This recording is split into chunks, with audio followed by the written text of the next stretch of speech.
Romain. Est-ce qu'il y a des marges de manœuvre, des marges de progression pour le CAC? Eh bien, à court terme, probablement, ce sera un petit peu calme, notamment aujourd'hui, puisque les marchés américains sont fermés pour Columbus Day, et puis parce qu'il va falloir digérer la nette progression de la semaine dernière sur l'indice parisien, plus de 3%. Voilà, mais des signaux qui, à court terme, laissent à penser qu'on va digérer un peu. À moyen terme, ce sont des signaux positifs. Globalement, les signaux graphiques qui étaient favorables depuis quelques temps, et la belle progression de la semaine dernière, et la façon dont elle s'est produite, je pense notamment au volume, indiquent qu'on pourrait continuer à progresser. Alors, voilà, des volumes supérieurs à 4 milliards d'euros, alors que précédemment, et depuis un mois environ, ils étaient inférieurs à 3 milliards, quel que soit le mouvement du marché. Donc manifestement de l'intérêt sur certains dossiers, on l'a vu.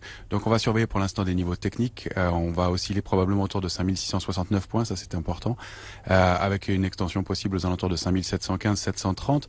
Si on arrivait à franchir ce niveau, on pourrait aller chercher 5828 points, mais comme je vous le disais, c'est probablement un petit peu prématuré dans l'immédiat.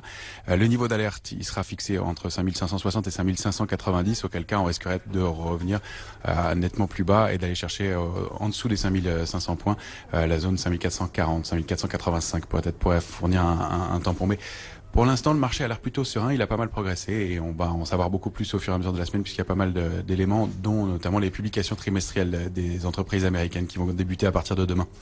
Merci Romain, on vous retrouvera tout à l'heure.